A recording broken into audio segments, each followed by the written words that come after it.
শেখ হাসিনাও পালাবে না, তার কর্মীরাও পালাবে না।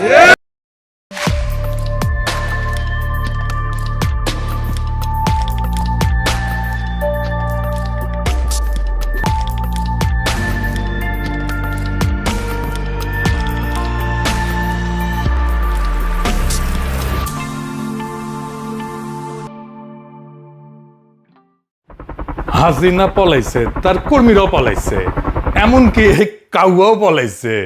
এডিটর সাহেব, কাউয়ার সাউন্ড নেন অনেকদিন পরে। আর জোরে জোরে, আরো জোরে, আরো জোরে, আরো জোরে। হাসিনারে পলাইতে হয়েছে, তার কর্মীদেরও পলাইতে হয়েছে। হাসিনারে পলাইতে হইল কেন? সে তো ক্যান্টনমেন্টে থাকতে পারতো, অনেকেই ছিল। এমনকি আওয়ামী লীগের দুর্গখ্যাত গোপালগঞ্জে থাকতে পারতো। রাজাপাক সে তো ক্যান্টনমেন্টে ছিল বেশ কিছুদিন। একইভাবে তার রাষ্ট্রপতি ভবন দখল হয়েছিল শ্রীলঙ্কাতে। পরে দেশ থেকে বাইরে গেছিল মাত্র 52 দিনের জন্য, 2 মাসও না। পরে ফিরে আসিছে। হাসিনা 2 বছর ধরে আসে না, হঠাৎ সে দেশে ফিরবে ঘোষণা দিছে রয়টার্সকে দেওয়া এক সাক্ষাৎকারে।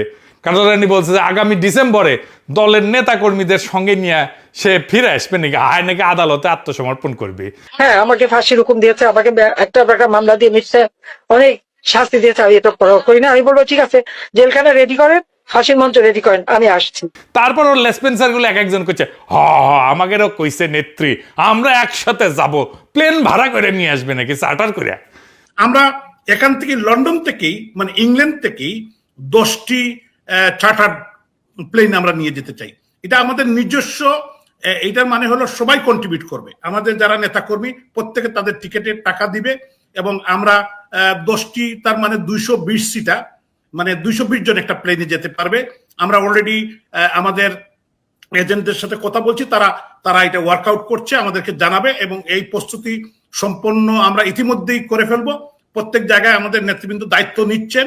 তো আমরা প্রস্তুতি নিচ্ছি এবং নেত্রীর আমরা চেষ্টা করব নেত্রীর প্লেন লামার আগেই আমরা যাতে সেখানে থাকতে পারি। আমাদেরকেও তিনি নির্দেশনা দিয়েছেন যে আমরাও যেন সব তার সঙ্গে একসঙ্গে আমরা যারা এখানে অবস্থান করছি আমরা যেন দেশে ফিরে যাই। আপনি এটা শুনেছেন, এটাও জানেন আমাদের মাননীয় নেত্রী যা কিছু সিদ্ধান্ত নেন বুঝে শুনেই নেন এবং তিনি তার সিদ্ধান্ত অবিচল থাকেন। এখন প্রশ্ন হইতেছে, হাসিনা কেন ফাঁসির দড়ি গলা পড়ার জন্য আসতে চাইতেছে?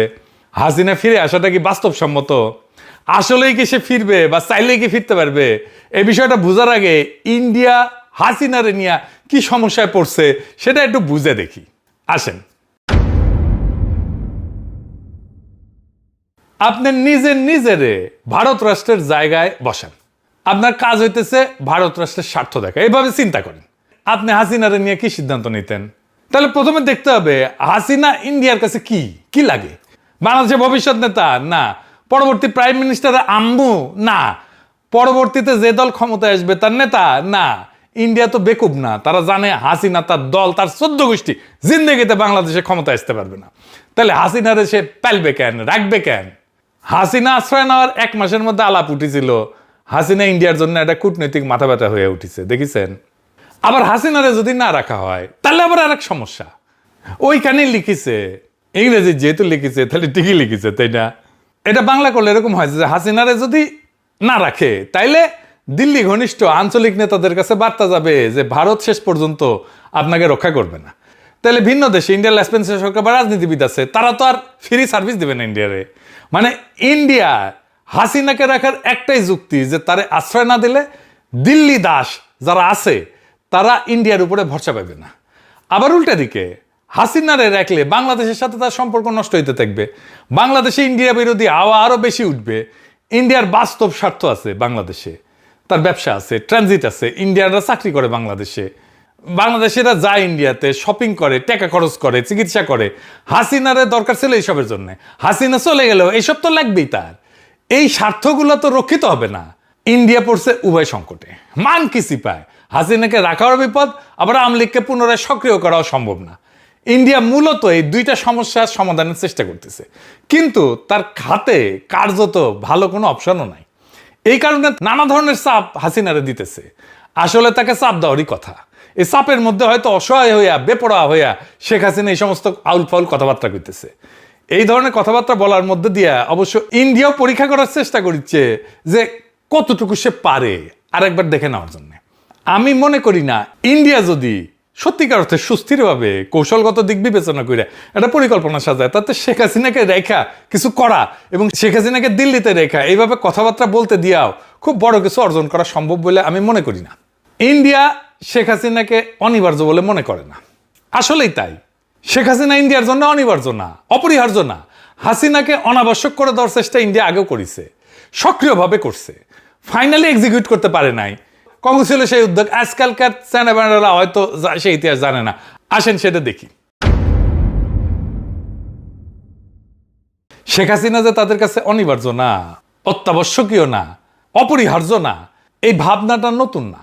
এটা 2008 সালে এরকম একটা পরীক্ষা নিরীক্ষা তারা করছিল। তখন র্যাটস দিয়া সংস্কারপন্থী আওয়ামী লীগকে জন্ম দেওয়ার চেষ্টা করে ইন্ডিয়াই করেছিল এটা।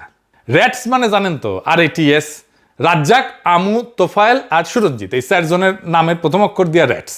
এরাই আওয়ামী লীগ ভাঙতে চাইছিল, সেটা ব্যর্থ হয়েছিল। এটার পিছনে কৃতিত্ব শেখ হাসিনার না, তৎকালীন এই ফখরুদ্দিন মঈনুদ্দিন সরকার জনরোষে পড়ছিল, তাদের উপরে মানুষের আস্থা চলে গেছিল এবং নির্বাচন দিতে বাধ্য হয়েছিল। এই পরিপ্রেক্ষিতে শেখ হাসিনা তখন আবার পুনরায় তার দলের দখল নিতে সক্ষম হয়েছিল। তাছাড়া খবর আসছিল, আজকালকার চ্যানেলরা হয়তো জানেই না যে আগে একই নামে অনেকগুলো দল থাকতো। আবার আওয়ামী লীগ ভেঙে 3টা দল হয়েছিল, আওয়ামী লীগ হাসিনা, আওয়ামী লীগ রাজ্জাক, আওয়ামী লীগ মিজান। আর জায়জাদিনের শফিক রহমান ভাই আছে না, উনি আওয়ামী লীগ লিখলে পাশে ব্র্যাকেটে লিখতো হারামি, হারামি মানে হাসিনার হা, রাজ্জাকের রা আর মিজানের মি। আওয়ামী লীগের বিরুদ্ধে হিস্টোরিক একটা কালচারাল রেজিস্ট্যান্স কিন্তু ছিল। যাই হোক, আলাপে ফিরে আসি। তাই ইন্ডিয়ার হাতে আসলে একটাই বিকল্প আছে, যে আওয়ামী লীগ নামের এই ঘোড়ায় চেপে বাংলাদেশে আবার ফিরে আসার চেষ্টা করতে পারে। কাদের উপরে? যারা হবে তাদের বশংবদ দাস, যারা থাকবে তাদের কাছে চিরকৃতজ্ঞ। শেখ হাসিনা তো মাঝে মধ্যে ট্যাফও করতো, ফোঁস করতো ইন্ডিয়ার সাথেও। এদের কারো কেন, এদের ছেলে মেয়ের কারো পক্ষেও ট্যাফও করা, ফোঁস করা সম্ভব হবে না ইন্ডিয়ার সাথে। এরা হবে চিরজীবনের জন্য কেনা গোলাম। শেখ হাসিনার চিন্তা এখন ইন্ডিয়া তারা তালাক দিয়ে দেয় নাকি। কিছুদিন টাকা পয়সা দিয়ে প্রচুর হয়েছে করলো, এক বাটপার মজুমদার আছে না, হ্যাঁ, ও সারা দুনিয়া ঘুরলো, টাকা পয়সা মনে হয় ভালোই পেয়েছিল, সব ঠান্ডা হয়ে গেছে। এতে এখন ইন্ডিয়া কয় কই তোমার লোকজন কই, আর তো কাউরে মাঠে নামাইতে পারো না। তাই শেখ হাসিনার বাংলাদেশে ফিরে আসার এই চেষ্টাটা ভারতের দিক থেকে তার উপরে ক্রমাগত চাপের একটা বহিঃপ্রকাশ করতে পারে। অন্যদিকে ইন্ডিয়ার পক্ষ থেকে এটা পরখ করা যে এই মনস্তাত্ত্বিক চাপ সৃষ্টি করে বাংলাদেশ সরকার বিশেষত বিএনপির হাত মোচড়ানো যায় কিনা। আবার শেখ হাসিনার ডাকে সারা দিয়া মরিয়া হইয়া আওয়ামী সন্ত্রাসীরা কতটুকু অরাজকতা করতে পারে, বিশৃঙ্খলা তৈরি করতে পারে, এটাও একটা পরীক্ষা হয়ে যায়। এই সমস্তের বাইরে এই আওয়াজের কোনো মূল্য নাই আপাতত। যে সমস্ত বাকশালী সন্ত্রাসী এখনো দেশের আনাচে কানাচে বিক্ষিপ্ত এবং বিচ্ছিন্নভাবে জাতীয় সম্পদ লুণ্ঠনকারী হাসিনার জ্ঞাতি গোষ্ঠীর সমর্থনে মিছিল বের করে স্লোগান দেয়, তার মাত্রা কমে যাবে। আর দেখবেন সামনে কমে যাবে, এটা আর হবে না। শুধু রাজনৈতিক তৎপরতা না, এদের সামাজিক সাংস্কৃতিক সহ সকল ধরনের কর্মকাণ্ডই বিএনপি, জামাত এবং এনসিপির মতো দলগুলোর সম্মিলিত প্রতিরোধের মুখে পড়বে। ফ্যাসিবাদ বিরোধী জাতীয় ঐক্য 24 সালের জুলাই আগস্ট মাসের মতো দেশব্যাপী পুনরায় আবারও দৃশ্যমান হবে। ফলে আওয়ামী লীগ এবং ইন্ডিয়ার প্রতি দুর্বল সকল রাজনৈতিক, সাংস্কৃতিক, সামাজিক শক্তিসমূহ ব্যাপক জনরোষের কবলে পড়বে। আগামী ডিসেম্বরে বাংলাদেশময় জুলাই বিপ্লবের পুনর্জাগরণ সৃষ্টি হবে, এটা দেখে নিয়েন, লিখে রাখতে পারেন। তবে এটাকে সংগঠিত করার যে কাজটা দেশের প্রধান 3টে দলের শীর্ষ নেতাদের ঐক্যবদ্ধভাবে এখনই শুরু করতে হবে। দেশে ফিরে আসার যে আস্ফালন খুনি হাসিনা করছে, তা বাংলাদেশের গণতন্ত্রের নব অভিযাত্রার পথে সবচেয়ে বড় হুমকি। ঘাতক খুনি লুটারেরা ফিরে আসা মানে ফ্যাসিস্ট দুঃশাসনের পুনঃপ্রবর্তন ঘটা। আমাদেরকে খুবই জোরের সাথে বলতে হবে যে শেখ হাসিনা ফিরে আসতে চাইছে, ভালো কথা, শেখ হাসিনা ফিরে আসুক, আমরা অবিলম্বে শেখ হাসিনার ফাঁসির রায় কার্যকর করব। ওর আপিলের কোনো সুযোগ নাই। শেখ হাসিনা ফিরে আসা মাত্রই তার বিরুদ্ধে রায় কার্যকর করার যে রাজনৈতিক দৃঢ়তা, এ বিষয়ে জুলাই শক্তির মধ্যে সার্বজনীন রাজনৈতিক ঐক্য এবং সংলাপ হওয়া জরুরি। শেখ হাসিনার রায় কার্যকর করার ব্যাপারে দৃঢ়তা এবং স্পষ্ট বার্তাই এই সমস্ত চালবাজি, ধাপ্পাবাজি এবং চাপ তৈরির কৌশল কার্যত পরাজিত করে দিতে সক্ষম। হাসিনাকে এয়ারপোর্ট থেকে সরাসরি ফাঁসির কাছে নিয়ে যেতে হবে, ওইখান থেকেই ওই দিনের মধ্যেই ওরে ঝুলাই দিতে হবে। মানবতা বিরোধী অপরাধে আন্তর্জাতিক অপরাধ ট্রাইব্যুনালে মৃত্যুদণ্ডপ্রাপ্ত আসামি খুনি হাসিনাকে বাংলাদেশও ফেরাতে চায়। ইন্ডিয়া এই খুনিকে নিরাপদ আশ্রয় দিয়ে রাখছে। সেখান থেকে তাকে ধৈর্য বাইদ্যা বাংলাদেশে প্রত্যাবর্তন বা প্রত্যাবর্ষণ করতে হবে। ইন্ডিয়া যদি সত্যিকার অর্থেই নবজাগ্রত বাংলাদেশের সাথে কর্ম উপযোগী সম্পর্ক গড়ে তুলতে চায়, একটা ওয়ার্কিং রিলেশন গড়ে তুলতে চায়, তাহলে প্রতিবেশী এই দেশের জন্য এই ছাড়া আর বিকল্প পথ কোনো খোলা নাই। এটা তারা যত তাড়াতাড়ি বুঝবে ততই এই প্রতিবেশী এই দুই দেশের জন্য ভালো হবে। তাছাড়া বাংলাদেশ, মায়ানমার, চীনের স্থল সংযোগ, তিস্তার পানি ব্যবস্থাপনার মহাপরিকল্পনা এবং চীন এবং তুরস্কের সহযোগিতায় সামরিক শিল্প স্থাপনের মতো বড় বড় উদ্যোগ বাংলাদেশ নিতেই থাকবে এবং তা বাস্তবায়ন হবে ইনশাল্লাহ। এবং এই পথ ধরে পর্যায়ক্রমে বাংলাদেশ যুক্ত হবে পাকিস্তান সহ আরব বিশ্বকে নিয়ে গড়ে ওঠা সম্ভাবনাময় মুসলিম সামরিক জোটে। সন্দেহ নাই এতে আঞ্চলিক উত্তেজনা বাড়বে। তবে বাংলাদেশ দীর্ঘমেয়াদের জন্য এক শক্তিশালী শত্রুর জন্য বিভীষিকা আর দেশের জনগণের জন্য নিরাপদ ভূমিতে পরিণত হবে। বিএনপি খুনি হাসিনাকে নিরাপদে দেশে ফিরতে দেবে বলে আমি বিশ্বাস করি না। তাকে রাজনীতি করতে দেবে বলে আমি বিশ্বাস করি না। কারণ এই দুর্বৃত্ত 1981 সালে ঢাকায় ফেরার মাত্র 2 সপ্তাহের মাথায় প্রেসিডেন্ট জিয়াকে শহীদ হতে হয়েছিল। তারপর কায়েম হয়েছিল ইন্ডিয়ার অনুগত 9 বছর দীর্ঘ সামরিক স্বৈরাচারী জেনারেল এরশাদের দুঃশাসন। সশস্ত্র বাহিনীর দিক থেকে এবার অভিন্ন ঝুঁকির আশঙ্কা আরো প্রবল এবং বহুগুণে বেশি। কারণ ফ্যাসিস্ট আমলে উচ্চপদ বাগানো ইন্ডিয়া অনুগত শীর্ষ কর্মকর্তারা এখনো সেনা, নৌ, বিমান বাহিনীর নেতৃত্বে বহাল তবিয়তে বসে আছে।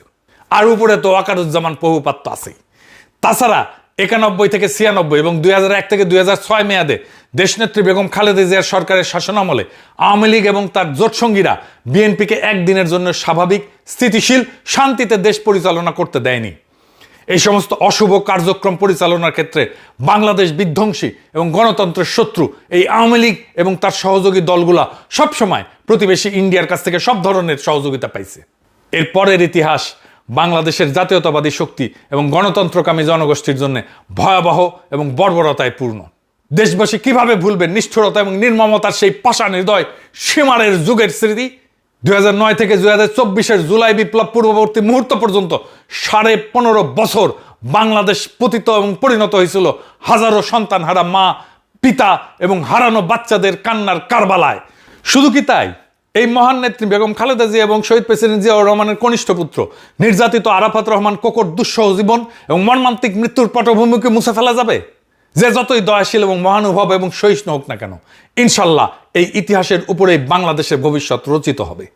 এর বাইরে অন্য কোনো পথ আর খোলা নাই।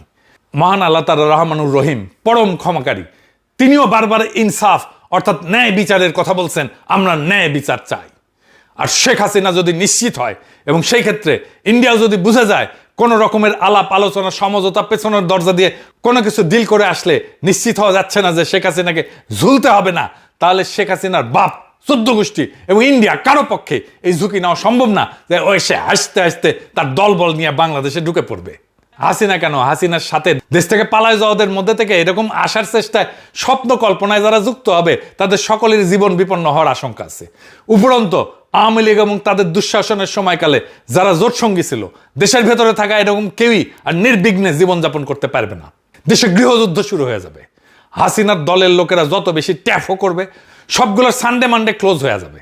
আজকে দেখলাম আম্মার রাজশাহী ইউনিভার্সিটিতে কেলানি দিচ্ছে। সাবাস, বাঘের বাচ্চা। আওয়ামী লীগ, ছাত্রলীগ, যুবলীগ যেখানে পাবেন উদাম কেলানি দিবেন। অনেকদিন ভালো মন্দ ওরা কিছু খায় না, কেলানি তো ভাইটামিন আছে। ডিসেম্বর পর্যন্ত কেলানি চলবে। ওদের কেলানিতে সোয়াব আছে। ইনকিলাব জিন্দাবাদ, বাকশাল তাড়ানো জিন্দাবাদ, লীগ কেলানো সফল হোক।